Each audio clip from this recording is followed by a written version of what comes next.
Gave my cousin my old phone and forgot to wipe it clean. She found texts between my mom and her affair partner, discussing how to hide money from dad in offshore accounts. Showed dad everything at Thanksgiving dinner. Then found out he'd been having an affair with mom's sister for 20 years, and they have twin kids together. I've replayed that Thanksgiving dinner in my head 1,000 times, and I still can't believe how spectacularly my entire family imploded over dry turkey and canned cranberry sauce. If you'd asked me a month ago, I would have told you we were boringly normal. Upper middle class suburban family with the usual problems. Dad worked too much. Mom seemed distant sometimes, but nothing dramatic. Nothing that would prepare me for the absolute nuclear bomb that was about to detonate in our dining room. It started with something so incredibly stupid.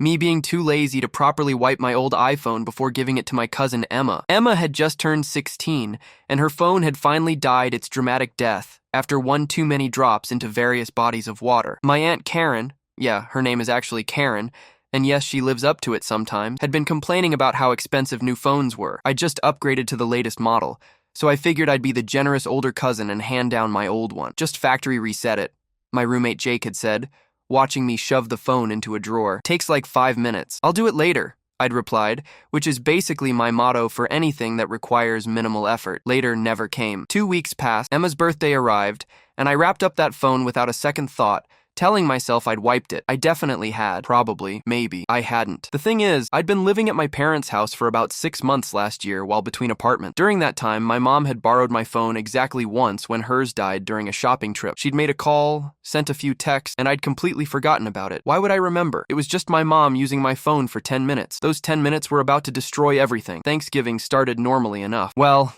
as normal as any gathering with my family can be. There's always some low-level drama.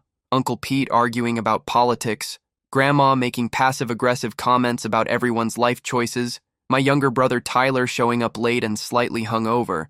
Standard holiday stuff. Mom had gone all out with the decorations this year. The dining room looked like a Pottery Barn catalog had exploded, all tasteful autumn colors and rustic centerpieces. She'd been in an unusually good mood all week, humming while she cooked, acting almost giddy. I remember thinking it was nice to see her happy. Dad seemed relaxed too, which was rare. He'd taken the whole week off work, something he never did. Looking back now, I realized Dad's good mood probably had to do with Lisa being there, and Mom's giddiness, probably because she was getting closer to her escape plan. Funny how you can completely misread a situation when you don't know what's really going on. We were about 30 people deep. My parents, me, my brother Tyler, both sets of grandparents, Aunt Karen and Uncle Pete with Emma and their younger son Josh, Aunt Lisa and Uncle Ron with their 3 kids, a handful of family friends, and some random +1s I didn't recognize. Aunt Lisa was my mom's younger sister. She'd always been the prettier one, if I'm being honest. Same features as Mom, but somehow arranged more attractively. She'd always been friendly with Dad, but I'd never thought anything of it. Why would I? She was married to Uncle Ron. They seemed happy. And they had 3 kids. The twins, Sophie and Sam, were 12. And their older daughter, Maya, was 14. Maya hadn't come to Thanksgiving. She was spending it with Ron's parents, which now seems like the luckiest decision she ever made. Everything was fine. Great, even. We were on our second round of appetizers. Everyone was mingling, and the turkey smelled amazing. Then Emma found me in the kitchen. "Hey, can I talk to you for a second?" Her voice was weird, tight, and small, like she was trying not to cry. Her face was pale, and she was clutching my old phone in both hands like it might explode. "Sure. What's up?" I grabbed another handful of the fancy nuts Mom had put out. "Phone working, okay? You need to see something." She pulled me into the small bathroom off the kitchen and locked the door. "I'm sorry. I wasn't snooping, I swear. I was just setting up the phone and going through old stuff to delete, and I found..." She thrust the phone at me. The screen showed a text conversation from 18 months ago. My chest went cold as I read. "Unknown number. The transfer went through. $150K to the Cayman account. He'll never find it. Mom." Perfect. "Mitchell is clueless, too busy with work to notice anything. I'll move another $200K next month. Unknown number. I can't wait until we can finally be together properly. This hiding is killing me. Mom." "Soon, baby. Soon. Let me get through the holidays, build up enough offshore, and then we can make the break. Mitchell will be so buried in the divorce he won't even think to look for the money until it's too late." I scrolled up. There were dozens more messages, planning meetings at hotels, discussing how to liquidate assets without my dad noticing, coordinating lies about where she was going, and interspersed with the financial planning were messages that made my stomach turn. Intimate, detailed, explicit. The affair partner's name was saved as Jay in the phone, no last name, no identifying details except a phone number. Holy shit. I whispered. What do we do? Emma's eyes were huge. That's Aunt Diane. That's your mom. She's stealing from Uncle Mitchell and cheating on him. My brain felt like it was moving through concrete. This couldn't be real. My mom? My mom who served on the PTA, who never missed church, who'd cried at my college graduation and told me she was so proud. This was the same woman who'd given Dad grief about buying a new golf club set because it was too extravagant. We have to tell him. Emma's voice was shaking. We have to tell your dad. This is awful, but he deserves to know. Part of me wanted to delete everything, pretend we'd never seen it, and keep our family intact. But even as I thought it, I knew that was impossible. This wasn't just an affair. This was financial fraud. This was my mom systematically stealing from my dad, planning to divorce him and leave him with nothing. Not here, I said. Not at Thanksgiving dinner. We'll pull him aside after what? Emma's voice rose. After she steals more? After she leaves him? Jake, she's been planning this for over a year. Probably longer. Who knows how much money she's already hidden? Your dad could lose everything. She was right. I hated it, but she was right. Okay, I said, my voice not sounding like my own. Okay, but let me do it. Let me talk to him privately. Emma nodded and handed me the phone. We walked back out into the chaos of the pre-dinner gathering, and I felt like I was moving underwater. Everything looked wrong now. Mom's good mood seemed sinister. Dad's relaxation looked like ignorance. I found Dad in his study, checking work emails on his laptop, even though he'd promised Mom he'd stay unplugged. Hey, Dad, can I talk to you about something important? He looked up, smiling. Sure, son. What's on your mind? I closed the door and showed him the phone. I'll never forget watching his face as he read. The smile fading, the color draining, his hands starting to shake. He read through message after message, scrolling in silence, his breathing getting faster and faster. Dad, I'm so sorry. Emma found this and everyone's here, he said quietly. Everyone's in the house right now. I know. We can deal with this after. No. His voice was strange, flat. No, I don't think we can. He stood up, still holding my phone, and walked out of the study. I followed him, dread building in my stomach. The dining room had filled up. Everyone was finding their seats. Mom was at the head of the table, directing traffic, telling people where to sit. She looked beautiful and happy, and like a complete stranger. Diane, Dad said, his voice cut through the chatter. We need to talk. Not now, Mitchell. Dinner's getting cold. She gestured at the table laden with food. Whatever it is can wait an hour. No, Dad said, it really can't. The room went quiet. Everyone turned to look. Mitchell, please. Mom's voice had an edge of warning. Dad held up my phone. Who's Jay? Mom's face went white. Actually white. Like every drop of blood had left her head. Mitchell, not here. Not now. Who is Jay? Dad's voice was getting louder. And how much money have you hidden in the Caymans, Diane? Because these texts say at least 350,000 so far. You could have heard a pin drop. Grandma clutched her pearls. Literally, she was wearing pearls and grabbed them. Tyler's mouth fell open. Aunt Karen let out a small gasp. Mom looked around the room at all the shocked faces, and something in her expression changed. The mask dropped. The perfect housewife disappeared, and what was left looked cold and angry. You went through my private messages? They were on Jake's phone, Dad said. The phone you borrowed. The phone he gave to Emma. The phone where you were stupid enough to plan your entire scheme to rob me blind and run off with your lover. Rob you? Mom's voice rose, sharp and bitter. Rob you? That's our money, Mitchell.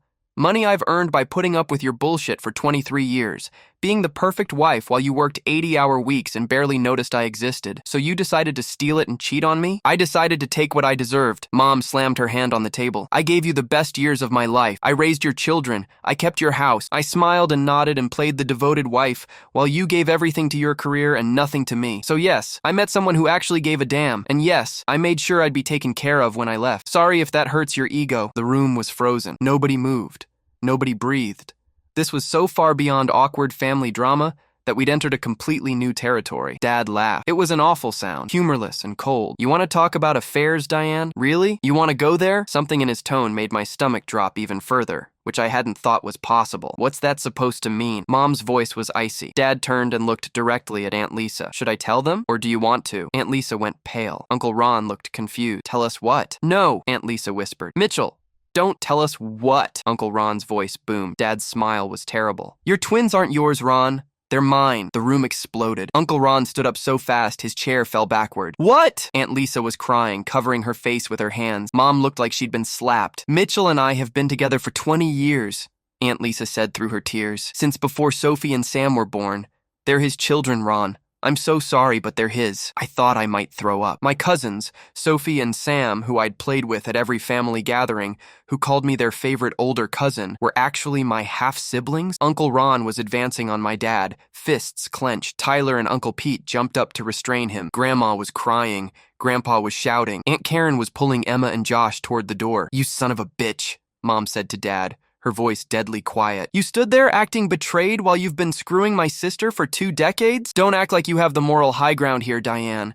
You were planning to bankrupt me and disappear with Jay. Whoever the hell that is. His name is Jeremy, Mom spat. Jeremy Vance. My attorney, and he's more of a man than you've ever been. Your attorney? Dad laughed that awful laugh again. You've been fucking your attorney while he helps you hide assets from me? That's rich. Sophie and Sam were crying. Actually crying. These 12-year-old kids who just found out their entire lives were a lie. Uncle Ron was still trying to get at Dad, being held back by Tyler and Uncle Pete. Aunt Lisa was hyperventilating. Did you know? Tyler asked me, his voice hollow. Did you know about any of this? No, I managed. I just found out about Mom 15 minutes ago. The rest, I had no idea. How could you? This was from Grandma, directed at Dad. Lisa is your wife's sister. How could you betray your family like this? Rich coming from you, Dad shot back. You knew about Diane's spending for years and never said anything. Don't act shocked now. I knew she liked to shop. Not that she was embezzling. The dinner was completely abandoned now. The turkey sat there getting cold, along with all the sides Mom had spent days preparing. People were yelling, crying, grabbing coats, leaving. Wait, Sophie said, her voice small and broken. Does this mean Jake and Tyler are our brothers? Everyone stopped. In all the chaos, none of us had quite processed that part yet. Half-brothers, Dad said quietly. Yes. Sophie let out a sob and ran from the room. Sam followed her. Aunt Lisa ran after them. Uncle Ron stood there looking like someone had hit him with a baseball bat. I want a divorce, he said to no one in particular. I want a divorce and I want custody, and I want every penny I'm owed for 20 years of raising another man's children. Get in line, Mom said bitterly. You're not getting a penny, Dad told her. Not after this. Every account, every asset, I'm freezing all of it. Your boyfriend Jeremy is going to be disbarred for helping you commit fraud, and you're going to be lucky if you don't end up in prison. You have no proof of anything. Dad held up my phone. I have all the proof I need, and I guarantee once I subpoena your record, I'll find a lot more. Mom grabbed her purse. I'm leaving. Running to Jeremy? None of your business anymore. She looked around the destroyed dining room at all our shattered family. I hope you're all happy. This is what you wanted, right? All the dirty secrets out in the open? You did this, Grandma said, her voice shaking. You and Mitchell, you destroyed this family. This family was a lie, Mom shot back. All of it. The perfect marriage, the happy holidays, the all-American dream. It was always a lie. At least now everyone knows the truth. She left, just walked out, got in her car, and drove away. Dad sank into a chair, suddenly looking about 20 years older. I'm sorry, he said to no one and everyone. I'm sorry you all had to find out like this. How long were you going to keep it secret? Uncle Ron asked, his voice hoarse. Another 20 years? Were you going to wait until they were adults? Until I was too old to do anything about it? I don't know, Dad said. I don't know. It kept going. Lisa and we tried to stop 100 times, but we couldn't. And by the time the twins were born, it was too late. Everyone would have been hurt. Everyone is hurt, Uncle Ron roared. Those kids are destroyed. My marriage is over. Your marriage is over. Everything is over. He grabbed his coat and left too. The exodus continued. Grandparents, cousins, family friends, everyone who could leave did leave, until it was just me, Tyler, Dad, Aunt Lisa, Sophie, and Sam in the wreckage of what was supposed to be a nice family dinner. I don't understand, Sophie said. She and Sam had come back downstairs, both red-eyed and shaking. Why didn't you just get divorced if you didn't love Mom and Dad? Why did you lie to us? It's complicated, Aunt Lisa started, but Sophie cut her off. No, it's not complicated. You're the adults. You made choices, bad choices, and now Sam and I have to live with it. She looked at me and Tyler. Are you guys okay with this? Having us as half-siblings? Tyler and I looked at each other. In all the chaos, we hadn't really talked about how we felt. Yeah, I said finally. Yeah, I am. You guys didn't do anything wrong. None of this is your fault. We're still family, Tyler added. Maybe a messier family than we thought, but still family. Sophie started crying again. Sam hugged her. Dad was crying too, silent tears running down his face. I'm so sorry, he kept saying. I'm so sorry. That night, after everyone finally left, Tyler and I ended up sitting in our old bedroom at Dad's house. Neither of us wanted to be alone. We just sat there in silence for the longest time, staring at the glow-in-the-dark stars we'd stuck to the ceiling when we were kids. Our family is completely fucked, Tyler finally said. Yeah, I agreed. Like, objectively, catastrophically fucked. Yep, Sophie and Sam are our siblings. Half-siblings, but yeah. Mom's a criminal, apparently. Dad's been having an affair with Aunt Lisa for literally our entire lives. I did the math in my head. Actually, just most of our lives. I'm 25. They've been together 20 years, so I was 5 when it started. Oh well, that makes it so much better, Tyler said sarcastically. Only most of our lives instead of all of them. We sat in silence again. Do you remember anything weird from when we were kids? Tyler asked. Like, any signs? I thought about it. Maybe. I don't know. Dad and Aunt Lisa were always friendly. She came over a lot, but so did Uncle Ron and the kid. It all seemed normal. Nothing is normal, Tyler said. Nothing has ever been normal. Our entire childhood was a lie. Not a complete lie, I said, though I wasn't sure I believed it. Mom and Dad did love us. Whatever else was going on, they were good parents. Were they, though? Or were they just good at pretending? I didn't have an answer for that. The days after Thanksgiving were a blur of lawyers, accountants, and family therapy sessions. Dad immediately froze all the bank accounts. Mom fought back, claiming he was controlling and abusive. Her attorney boyfriend Jeremy did end up getting disbarred after the state bar discovered he'd been helping Mom hide marital assets while representing her in the divorce planning phase. Apparently that's super illegal. They found over $500,000 squirreled away in various offshore accounts. Mom had been planning her exit for almost 3 years, steadily siphoning money while Dad worked insane hours at his firm, completely oblivious. The forensic accountant Dad hired found the paper trail. Mom had been moving money in small increments that wouldn't trigger alerts. 5,000 here, 10,000 there. She'd opened credit cards in her name only, maxed them out buying things she could resell, then used that cash for the offshore transfers. She'd forged Dad's signature on a few documents. She'd lied to their financial advisor about needing emergency funds for various fake crises. It was sophisticated and deliberate. This wasn't a woman who'd made a mistake. This was someone who'd systematically planned to rob her husband blind. Uncle Ron filed for divorce from Aunt Lisa within a week. The custody battle over Sophie and Sam was brutal. The DNA test confirmed what everyone already knew. Mitchell was their biological father. The courts initially leaned toward giving Uncle Ron full custody since he'd been acting as their father for 12 years. But Sophie and Sam actually spoke up and said they wanted to split time between Uncle Ron and Dad. He might be our biological father, Sophie told the judge, but Uncle Ron, Dad Ron, he's the one who taught us to ride bikes and helped with homework and showed up to every soccer game. That matters too. The judge agreed. It's messy as hell, but they're making it work. Sophie and Sam now have 2 dads, a devastated mom, 4 half-siblings, me, Tyler, and Ron's kids from his new relationship. Yeah, he's already moved on. And a family tree that would give a genealogist a migraine. I started seeing a therapist about 3 weeks after Thanksgiving. Her name is Dr. Patricia Chen, and she specializes in family trauma. Our first session, I just sat there and word vomited the entire story. She listened without interrupting, occasionally jotting notes. When I finished, she set down her pen and said, "That's a lot." I laughed. It was such an understatement that it was almost funny. Yeah. It is. How are you sleeping? I'm not really. Eating? When I remember to. She nodded. That's normal. Your entire sense of family and identity has been shattered. You're grieving multiple losses at once. The family you thought you had, the parents you thought you knew, your sense of normalcy. It's going to take time to process. How much time? There's no timeline for this, she said gently. Everyone heals at their own pace. But I can tell you that you will heal. It might not feel like it right now, but you will. I've been seeing her twice a week since then. Tyler's in therapy too, though with a different doctor. We compare notes sometimes, dark humor being our main coping mechanism. My therapist says I have trust issues now, Tyler told me over beers one night. Just now? I asked. Not like before, when our parents were lying to us our entire lives? Okay, fair. Confirmed trust issues, quantified trust issues. My therapist says I need to work on not blaming myself. Why would you blame yourself? Because I gave Emma the phone. If I'd just wiped it like I was supposed to, then Mom would have stolen more money. Dad would still be lying. And Sophie and Sam would still not know the truth about their dad, Tyler interrupted. You didn't cause this, Jake. You just exposed it. Logically, I knew he was right. Emotionally, I still felt guilty. Mom moved in with Jeremy once the dust settled. They're still together, actually, living in some condo downtown. She tried to reconcile with me and Tyler a few times, but honestly, I'm not ready. Maybe I won't ever be. She didn't just cheat. She systematically planned to destroy Dad financially. That's not a mistake or a moment of weakness. That's calculated betrayal. The first time she reached out was about a month after Thanksgiving. She sent me a long email, pages and pages of justification and explanation. How lonely she'd been, how Dad had never been there, how she'd felt invisible in her own marriage, how she'd only been trying to protect herself financially because she knew Dad would try to screw her in the divorce. I read it 3 times, trying to find something in there that would make it okay. Some explanation that would help me understand. But all I felt was angry. I showed it to Dr. Chen in our next session. What do you want to do about it?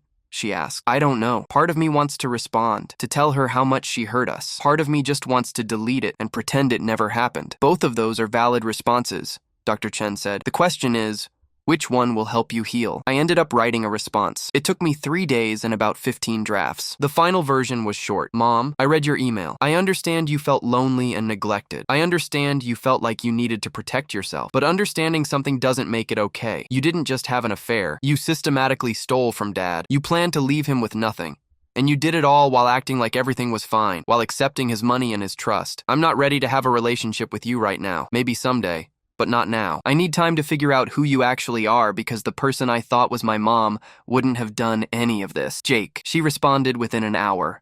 Another long email full of apologies and promises. I didn't read the whole thing. Dr. Chen and I had agreed that I needed to set boundaries, and one of those boundaries was not letting Mom manipulate me into forgiving her before I was ready. Dad and Aunt Lisa, that's complicated. They're not together. The scandal was too much, and Lisa's actually working on herself in therapy, trying to figure out why she made the choices she made. But they co-parent Sophie and Sam, and there's definitely still something there. Who knows what'll happen eventually. I've had a few conversations with Dad about everything. He's in therapy too, and he's been more open with me and Tyler than he ever was before. Turns out the affair with Lisa started at a family reunion 20 years ago. They'd both been drinking, both feeling neglected by their spouses, and one thing led to another. It was supposed to be a one-time thing. Dad told me during one particularly brutal conversation, a mistake we'd never talk about again, but then it kept happening. She'd call, or I'd call, and we'd meet up. It became an addiction. We tried to stop so many times, but we couldn't. Why didn't you just get divorced? I asked. Both of you. Why stay in marriages you obviously weren't happy in? Fear, Dad said simply. Fear of hurting you kids, fear of the gossip, fear of admitting we'd failed, and honestly, part of me did love your mother. Not the way I should have, maybe, but I did. And Lisa loved Ron in her own way. It was just complicated. It doesn't sound complicated, I said. It sounds like you both made selfish choices and then lied about them for 20 years. Dad flinched, but he didn't argue. You're right. That's exactly what we did, and I'll regret it for the rest of my life. As for me, I'm in therapy. We all are, honestly. Tyler jokes that our family therapist is going to be able to retire early based on our sessions alone. The weirdest part is that Sophie, Sam, Tyler, and I have actually gotten closer through all this. We have a group chat called the Thanksgiving Survivors, where we send each other memes about dysfunctional families and check in on each other. They're good kids dealing with an impossible situation, and I'm glad they're my sibling, half or otherwise. Sophie especially has been struggling. She's seeing a therapist who specializes in adolescent trauma, but she still has nightmares. She told me once that she keeps having dreams where she's at a family dinner, and everyone's faces start melting off, revealing strangers underneath. Like, my whole life, I thought I knew who everyone was, she said. But it turns out, I didn't know anything. How do I trust my own judgment anymore? I didn't have a good answer for that. I was asking myself the same question. Emma still feels guilty about the whole thing. I keep telling her she did the right thing, that Dad deserved to know, but she's convinced she destroyed the family. I disagree. The family was already destroyed. She just brought it into the light. We had coffee a few weeks ago, just the two of us. She looked exhausted, with dark circles under her eyes. I keep thinking about it, she said, stirring her latte absently. Like, what if I just deleted the messages? What if I'd pretended I never saw them? Then nothing would have changed, I said. Mom would still be stealing. Dad would still be lying. The truth would have come out eventually, probably in an even worse way. Maybe, or maybe everyone would have just kept pretending and stayed together. Is that really better, though? A family built on lies? Emma shrugged. I don't know anymore. At least they'd still be a family. They're still a family, I said. Just a different kind of family. A more honest one, even if it's messier. She didn't look convinced. Sometimes I think about what would have happened if I'd properly wiped that phone. Mom would have eventually divorced Dad and taken $500,000 with her. Dad would still be sneaking around with Aunt Lisa. Sophie and Sam would still not know the truth about their parentage. Would that have been better? I honestly don't know. What I do know is that I now compulsively factory reset every electronic device before getting rid of it. And I'm never, ever hosting Thanksgiving. This whole nightmare started because I was too lazy to spend 5 minutes properly wiping a phone. 5 minutes that ended up exposing 23 years of lies, affairs, fraud, and secret children. So yeah, if there's a lesson here, it's this. Always properly wipe your devices before giving them away. You never know what catastrophic family secrets might be lurking in your text messages. Oh, and maybe don't have affairs with your spouse's siblings while simultaneously embezzling marital assets. That probably helps too. We're supposed to do Christmas together this year, some kind of attempt at healing and moving forward that the family therapist suggested. Me, Tyler, Dad, Sophie, Sam, and possibly Aunt Lisa if she feels up to it. Mom wasn't invited. Neither was Uncle Ron, though the kids will see him separately. I'm dreading it, but Sophie asked me to come. Said it was important to her that we try to be a family, even if it's a weird, broken, blended family that makes no sense to anyone outside of it. So I'll go. I'll probably bring a store-bought pie because I sure as hell am not cooking anything. And I'll double-check that my phone is properly locked before setting it down anywhere. Because this family has had enough catastrophic revelations to last a lifetime. Though honestly, at this point, what else could possibly come out? I'm not going to jinx it by asking that out loud.